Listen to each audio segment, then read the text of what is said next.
Rick and Morty Season 9 has finished its run, and because of the nature of its episodic structure, I thought it more fitting to do a tier list of its episodes rather than a conjoined season review. It's very cold today, so I've got this video on. Looks a bit funny, but I've probably seen it on MasterChef, so it's okay. I've seen a lot of people talking about how the season is supposedly a return to form for Rick and Morty, going back to the heights of early seasons 1 to 4, but I've never fully agreed with that sentiment. It always felt to me like we've just become so accustomed to the overwhelmingly increasing ratio of slop episodes that having a slight uptick in quality feels like such a big jump. I will, however, give it some praise and say that my feelings around season 9 are similar to my feelings around that of season 7, where although majority of episodes are pretty mid to average, there are a few gems sprinkled within that do reach the heights of early season. It's just not consistent enough for the statement "this whole season was great" to feel honest for me to say. That's just my opinion though, and I'm glad that after 90 plus episodes of this show that it still proves it does have some solid original ideas left in the tank. And upon rewatch, it does work a bit better, at least for me. On to the ranking now. Alright, starting us off in bottom slop tier. That's what I'm calling it, but it's not all slop, like it's just pretty weak.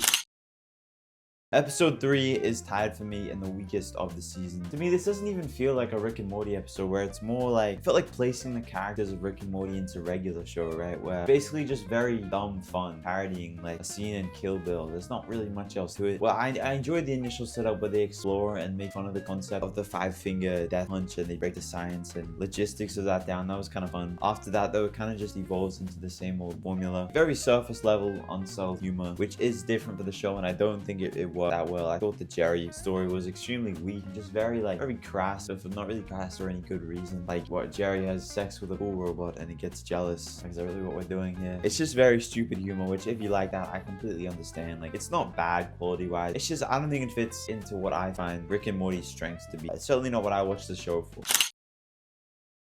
Episode 5 is another weak one. I wouldn't call it slop. It has some of the most glaring flaws of late stage Rick and Morty. The return of Snowball didn't really work very well, where I don't think the narrative focus is really there to justify his return to the story. The themes and commentary that were dealt with this episode, I think were handled in season 1's episode far better and with more subtlety. And whilst I don't think they regressed Snowball's character, I think they made him a little bit less compelling, where I felt like they brought out the worst possible traits to manufacture a conflict between him and Morty for the sake of having a story, to which it made the ending of episode 2 in season 1 less impactful. Rick and Morty has this pattern where it doesn't seem to be able to bring legacy characters back right. I think that primarily stems from the fact that these characters were written based around an episode premise in mind. They weren't supposed to be brought back. So when they do try to bring them back, they have to base it around the same premise. So if they've done everything they can do in that premise, then they kind of have to start recycling things and regressing things for the sake of bringing that premise back. Jerry's plot line, while having some, I guess, fun, interesting commentary on, I guess, the social power of charisma and the value placed on confidence, the actual storyline was pretty forgettable. Like, I watched this yesterday and I can't remember the main beats of it at all. So overall, just a pretty mediocre episode.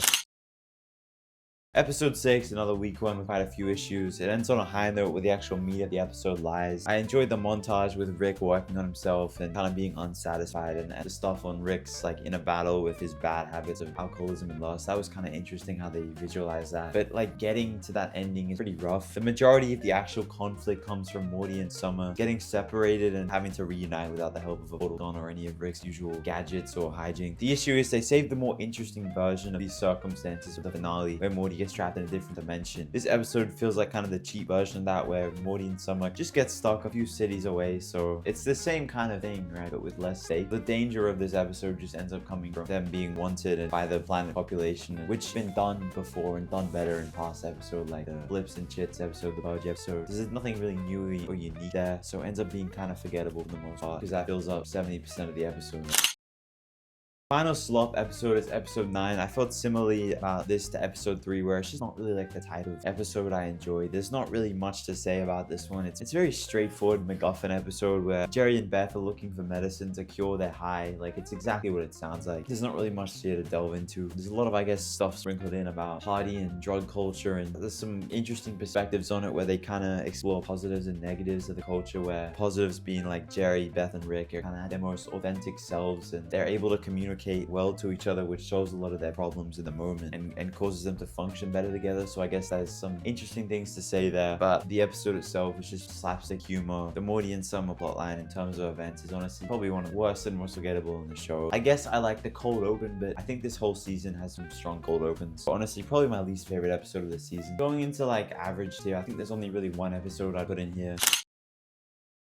Episode 4. Episode 4 is tough, where it's similar to episode 3. It starts pretty well with a strong concept, but then the issue is it just evolves into the same stale formula, which kind of ruins it. The first half is really good. I like where they were going with the concept of Reese. Like, it's cool having Owen Wilson on the show as well. Rick building a verification system that analyzes him and Morty's relationship to verify his identity is such a Rick thing to do. It's very funny, very clever. I wish they did more with that, but then it just leads into the same huge sci-fi battle, which makes it a bit less interesting and takes away the strength of the concept there. I like where it ended with the final shot. I saw some theories that this is like a flashback of following evil Morty's reality, and I thought that was kind of cool. I like the themes of Morty's resentment to Rick's like alcoholism, and it was all good. I just wish they did more with that stuff rather than going back to more of the same. I put this in the okay to average tier, where it's not slop, it has some redeeming strengths and glimmers of good episodes, but it's held back by its like stale and repetitive cliches and formula. Alright, going into the decent to good tier, right?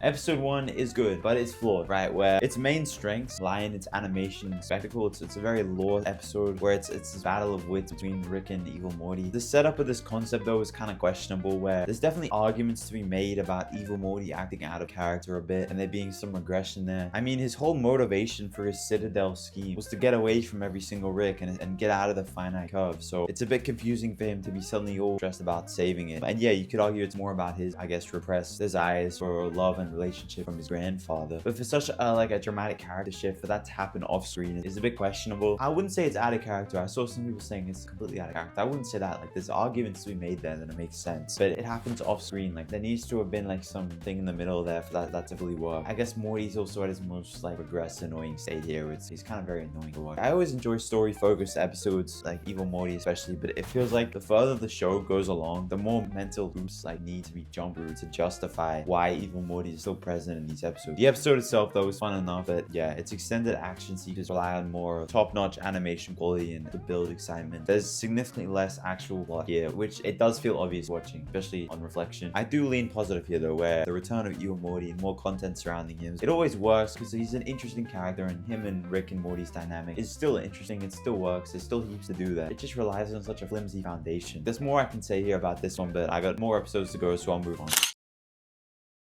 Episode 7, I actually really liked episode 7. It's high good tier. Like, straight away we get this classic setup of Rick and Morty having to escape from this crazy sandbox-esque primordial forest prison. And it's like a unique scenario where there's no obvious way for them to get out of it. Like, it's unpredictable. The antagonist feels like an actual threat, an obstacle, keeping that throughout the whole episode. And Rick and Morty have to actually think of a clever out-of-the-box ways to get out of it. So straight away, it's very compelling. It becomes this magic school bus type episode, and I mean that in a good way. It's almost this like love letter to the science of biology, where they really explore like all these themes of evolution and the circle of life. There's this commentary on prison culture and what it means to reform, and it's actually really interesting stuff. Like, you go out of the episode and you want to like open up an animal encyclopedia and start reading it. Like, it's good stuff. They get you into it, and they resolve the episode in a rare way where Rick and Morty actually feel like they evolve and solve the problem in a peaceful way, and it ends up being kind of super satisfying and very tonally heartfelt and happy for the most part. If you've seen the episode, you know what I mean. But yeah, like, good episode of the season. Very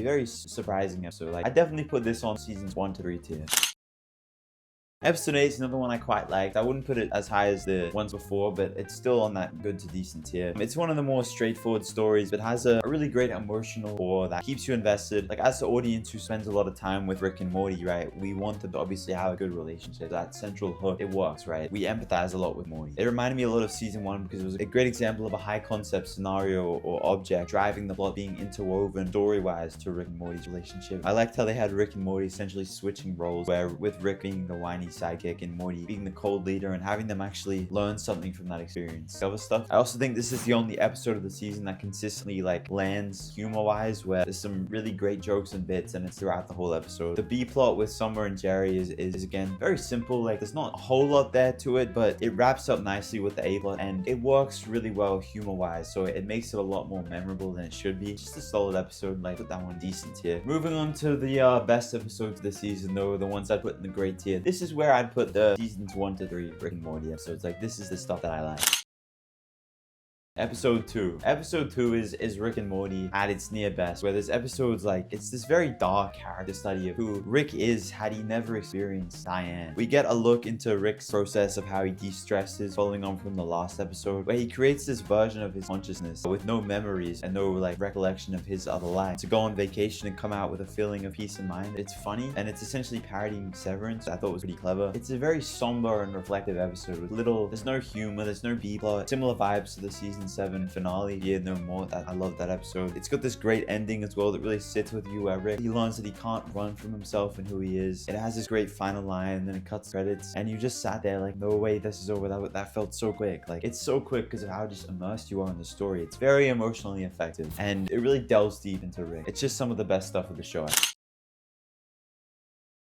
But my favorite episode of the season is the finale, of course. They seem to save the best episodes for the finales. Probably top 10 of the whole show. I've already done a video of this a couple weeks ago, but like, it's a very common #1 spot, but #1 for a reason. It's another great character study. This one actually is pretty similar to episode 2. This one's more Morty focused. I love the focus into Morty's morality. There's a lot of great parallels and comparisons that can be drawn here between Morty and Evil Morty and Prime Rick. We see how Morty feeds into and enables his family's dysfunction for his own selfish gain. I feel like we give Morty too much credit throughout the show, where because he's our gateway into the show, he's our perspective, he's the most normal member of the Smith family. We kind of look at him as the moral compass, but really this episode shows us that we maybe give him a bit too much credit. It really brings out the biggest flaws in Morty, and it really sits with you a while after watching it. It's really one of the darkest episodes in the show. Like, Morty is truly diabolical in this episode, and I love how it wraps full circle and it just ends, and it really just sits with you for a while. Yeah, so it really works on an emotional level. Easy S tier. All-time great episode of Rick and Morty. But yeah, that's my ranking of the season. Let me know what you think down below.